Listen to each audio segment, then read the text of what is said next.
کہ اذان دینے والا قیامت کے دن سب سے اونچے مقام پر کھڑا ہوگا۔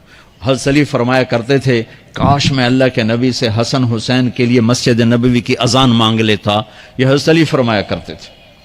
اور جنگ قادسیہ میں مؤذن زخمی ہو گیا تو اذان دینے کے شوق میں سردار آپس میں الجھ گئے، کہتا میں دوں گا، کہتا میں دوں گا، پھر قرعہ اندازی ہوئی جس کا نام نکلا اس نے اذان دی۔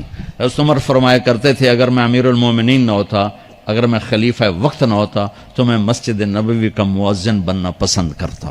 کسی کو اذان نہیں ملی، ہمیں اذان، پہلا مؤذن بلال بنا، پہلے مؤذن اللہ نے بلال کو یہ عزت عطا فرمائی۔ دنیا میں یہ ہے اور آخرت میں یہ ہے کہ میرے نبی نے فرمایا کہ جب جنت میں جانے کا وقت آئے گا نا تو جنت کی میرے لیے سواری لائی جائے گی، میں اس سواری پہ بیٹھوں گا تو اس کی جو وہ رسی ہوگی نا وہ ایسے نیچے گر جائے گی، یہ نیچے گرے گی۔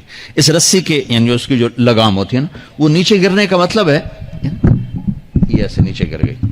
اب نیچے گرنے کا مطلب ہے کہ اس کی ڈرائیونگ میرے نبی نے نہیں کرنی، کوئی آنے والا ہے، کوئی ڈرائیور آنے والا ہے جو رسی پکڑ کے چلے گا، کوئی کوچبان آنے والا ہے جو اس کو پکڑ کے چلے گا۔ رسی کا گرنا ایک انڈیکیشن ہے کہ کوئی نصیب والا اب آئے گا۔ جب آپ کی سواری کھڑی ہوگی، رسی نیچے ہے، تو اب سب کی گردنیں ایسے ہوں گی، کون، سب قیاس کر رہے کون کون کون۔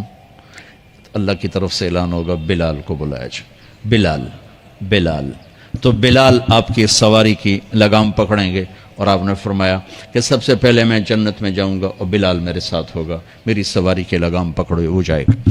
تو ہمیں اذان ملی، کسی امت کو اذان نہیں ملی۔ ہمیں 5 نمازیں ملی، کسی امت کو نمازیں نہیں، 2 نمازیں، ایک فجر کی 2 رکعت، عصر کی 2 رکعت۔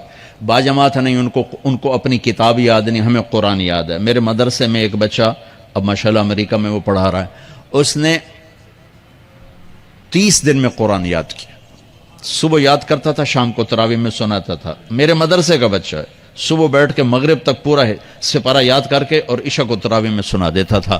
اللہ نے میں ایسا قرآن دے دیا کہ 1 مہینے میں بھی یاد ہو جاتا ہے۔ 3 دن میں بھی ایک بزرگ نے یاد کیا، 3 دن میں قرآن یاد کیا۔ اللہ نے ہمیں قرآن کی دولت عطا فرمائی، پڑھنے کے لیے 5 نمازیں عطا فرمائی، تہجد کی نماز عطا فرمائی، اوابین کی نماز دی، اشراق کی نماز دی، چاشت کی نماز دی، نماز کے کتنے دروازے کھول دیے۔ اور میرے نبی کی آخری نصیحت تھی میری امت نماز نہ چھوڑنا، نماز نہ چھوڑنا، نماز نہ چھوڑنا۔ اور اس 14 صدی میں کوئی موقع ہے نماز چھوڑنے کا تو وہ میرے نبی کے نواسے کی کربلا کا ہے کہ جب ظلم بھی انتہا پر تھا اور مظلوم بھی اپنی آخری حدوں پر تھا، اور کائنات نے نہ ایسا ظلم دیکھا، نہ ایسے مظلوم دیکھے، نہ ایسی پاکیزہ ہستیاں دیکھی، نہ ایسے درندے دیکھے۔ تو سورج ڈھلا، نماز کا وقت ہوا ہے، تو آپ نے سبحان اللہ، آپ نے زہیر سے فرمایا کہ شمر سے کہو نماز پڑھنے دے، نماز پڑھنی ہے، امت کو پیغام دینا ہے کہ یہ کسی حال میں چھوڑنے کا کام نہیں ہے۔ تو انہوں نے آگے بڑھ کے شمر سے کہا نماز پڑھنے دو، انہوں نے کہا نہیں نماز نہیں پڑھنے دیں گے، ہماری تلوار چلے گی۔ انہوں نے واپس آ کر کہا جی وہ کہہ رہے ہیں ہم جنگ نہیں روکیں گے، تلوار چلے گی۔ تو پھر یہ نہیں فرمایا اچھا چلو ٹھیک سر دیو، فرمایا اچھا آدھے نماز پڑھو آدھے جنگ کرو۔ آدھوں نے نماز پڑھی، آدھوں نے جنگ کی۔ پھر انہوں نے جنگ کی اور پہلوں نے نماز پڑھی، اور عصر سے پہلے سب کے سر کٹ کے نیزوں پہ چڑھ گئے۔ یہ وہ ہستیاں ہیں جن کو میرے نبی نے کہا میری آنکھوں کی ٹھنڈک حسن حسین، میرے جگر کے ٹکڑے، میرے جنت کے پھول، پتہ نہیں کیا کیا تشبیہات دی ہیں میرے نبی نے۔ اب جنت کے نوجوانوں کے سردار حسن اور حسین، اور پھر نماز نہیں چھوڑی۔ ان کو جنت کی بشارت تو ماں کے دودھ پیتے مل گئی تھی، کربلا کی وجہ سے نہیں ملی سرداری ان کو، وہ تو ان کے سر کا صحرا ہے الگ۔ ان کو سرداری جنت کے ملی ماں کا دودھ پیتے ہوئے کہ جنت کے نوجوانوں کے سردار ہیں حسن اور حسین۔ نماز نہیں چھوڑی میرے عزیزو، نماز نہ چھوڑ۔ اللہ کا شکر ہے میں آپ بچوں کو دیکھ کے مجھے اپنا کالج کا دور یاد آ رہا ہے۔ ہمارے دور میں ایک نعیم الدین صاحب گورنمنٹ کالج لاہور میں تبلیغ کا کام کرتے تھے، اور وہ اکیلے ہی نماز پڑھتے تھے، کوئی نمازی نہیں ہوتا تھا،